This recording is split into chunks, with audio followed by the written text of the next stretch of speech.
Hello friends. तो अब next topic हम पढ़ेंगे वर्ण विचार, जिसमें लिखा हुआ है उष्ण व्यंजन। अभी पिछले वीडियो में हमने पढ़ा था उच्चारण स्थान के आधार पे जो कंठ होता है, क वर्ग कंठ से होता है, च वर्ग तालु से होता है, ट वर्ग मूर्धा से होता है, त वर्ग दंत से होता है, प वर्ग ओष्ठ से होता है। तो अब हम एक एक करके व्यंजन देखेंगे। पहला है उष्ण व्यंजन। उष्ण व्यंजन तालव्यशो, मूर्धन्यशो, दंतशो हो। इन वर्णों का उच्चारण स्थान के साथ प्रवास वायु छोड़ने वाली सांस के घर्षण से होता है। हमारे जीव श का उच्चारण तालव्य शो है, ये का उच्चारण करते समय तालु से, मूर्धन दंत शो का उच्चारण करते हुए मूर्धा से तथा श का उच्चारण कर दांतों से घर्षण को करती है। दोस्तों, हमें हमेशा एक दो चीज़ों में काफ़ी कन्फ्यूज़न होता है, तालव्यशो, मूर्धन्यशो, दंतशो। तो आप एक बात हमेशा याद रखिएगा, ये तालव्यशो होता है, ये मूर्धन्यशो होता है और ये दंतशो होता है। क्या होता है? तालव्य, मूर्धा और ये दंत होता है दोस्तों। तो जो उष्ण व्यंजन है उसमें क्या क्या आता है दोस्तों? तालव्यशो, मूर्धन्यशो, दंतशो और हो। तालव्यशो, मूर्धन्यशो, दंतशो और हो, ये सब उष्ण व्यंजन है। और अंतस्थ व्यंजन में हमने क्या पढ़ा था? अंतस्थ में य, र, ल, ओ, व। तो आशा करती हूँ आप समझ गए होंगे। अब पढ़ते हैं आगे। तालव्यशो, मूर्धन्यशो, दंतशो, ह। इन वर्णों के उच्चारण स्थान के साथ प्रवास वायु छोड़ने वाली सांस के घर्षण से होता है। हमारे जीव तालव्य शो का उच्चारण करते समय तालु से, मूर्धन्य शो का उच्चारण करते समय से तथा श का उच्चारण करते समय दांतों से घर्षण करती है। अब दूसरा टॉपिक है संयुक्ताक्षर।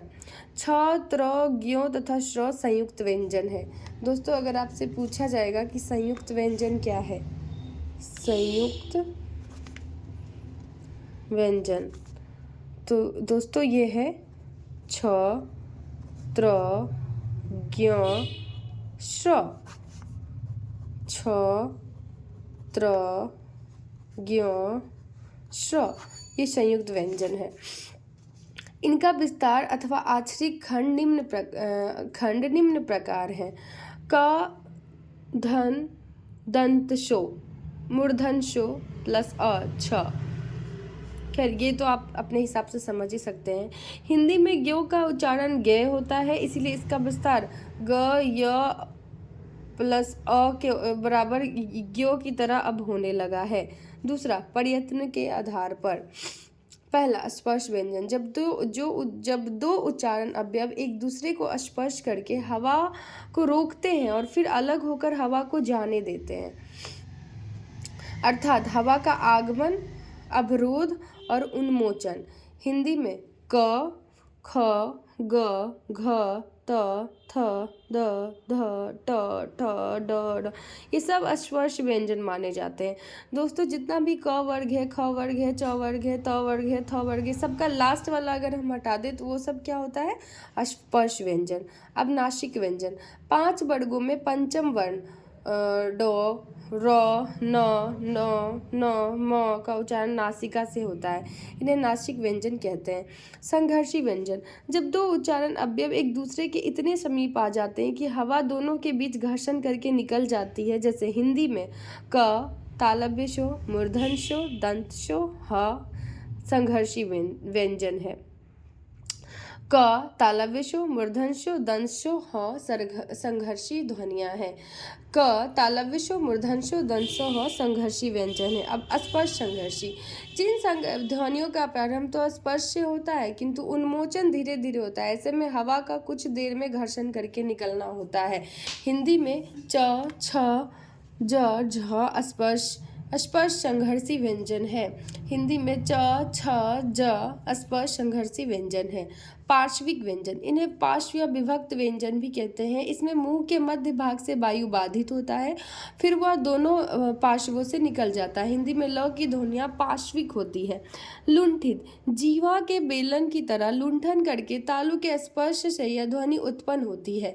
हिंदी में आर लुंठित ध्वनियाँ हैं। अर्धस्वर, हिंदी में अर्धस्वर या अंतस्थ ध्वनि को यो को माना गया है। दोस्तों आप ये बहुत वेरी इंपॉर्टेंट है, ये बहुत बार पूछा जाता है तो कि हिंदी में अर्ध स्वर या अंतस्थ ध्वनि किसको माना गया है, तो यो को माना गया है। अब तीसरा है स्वर ध्वनियों के आधार पर, स्वर तंत्रियों के आधार पर घोष। जब उच्चारण में स्वर तंत्रियाँ बहुत निकट आ जाती है और जब हवा उनके बीच से निकलती है तब कंपन उत्पन्न होता है, यह ध्वनियाँ घोष कहलाती है। इन्हें कोमल ध्वनियाँ कहते हैं, जैसे क वर्ग, च वर्ग, ट वर्ग, त वर्ग, प वर्ग, यो, रो, लो, व, तालव्य शो, ह, ड, ढ घोष ध्वनियाँ हैं। अघोष, जिनके उच्चारण में कंपन नहीं होता है उन्हें अघोष ध्वनियाँ कहते हैं। इन्हें कठोर भी कहते हैं। पांच वर्गों के प्रथम दो वर्ण क, ख, छ, छ, त, थ, ट, ठ एक तरह से पहला और दूसरा, दोस्तों पहला और दूसरा जो होता है ये सब अघोष होता है। उसके बाद 3, 4, 5 ये सब सघोष होता है। सघोष या घोष इसको कहते हैं। अब प्राण तत्व के आधार पर जिन व्यंजनों के उच्चारण में श्वास बल कम लगे उन्हें अल्प प्राण कहते हैं। हिंदी में 5 वर्गों की प्रथम, तृतीय एवं पंचम वर्ग, प्रथम, तृतीय और पंचम वर्ग अल्प प्राण होते हैं। जैसे क छोड़ के ख, छोड़ के ग, घ छोड़ के अंग, च, फिर छ छोड़ के ज छोड़ के झ, इया। ठीक है, इस तरह से 1, 3, 5 वाले जो शब्द होते हैं वो सब अल्प प्राण होते हैं। अब महाप्राण, जिन ध्वनियों के उच्चारण में श्वास बल अधिक लगे उन्हें महाप्राण कहते हैं। हिंदी के पांचों वर्ग में के दूसरे हिंदी में पांचों वर्ग के दूसरे और चौथे, जैसे का नहीं होगा ख होगा, गा नहीं होगा घ होगा, चा नहीं होगा छ होगा, जा नहीं होगा झ होगा। तो दोस्तों हम ये समझ गए घोष में क्या बोल रहा था कि क वर्ग, च वर्ग, ट वर्ग, त वर्ग, प वर्ग ये सारी घोष ध्वनियाँ हैं। अघोष में क्या कह रहा था 3, 4, 5 हमें लेना है। अल्प प्राण में 1 और 2 लेते हैं, महाप्राण में 3, 4, 5 लेते हैं। अब थोड़ा सा हम सवाल देख लेते हैं। अब पहला सवाल है दोस्तों, स्वर और व्यंजन में क्या अंतर है? हिंदी के संयुक्ताक्षर कौन से हैं? निम्नलिखित में उच्चारण स्थान लिखे। तो छो का क्या था? तालु था। टोठो का क्या था? ओपोफो का ओष्ठ था। दोस्तों ये क्वेश्चन आपको खुद बनाने हैं, तो ये मैं बस पढ़ के आपको बता देती हूँ।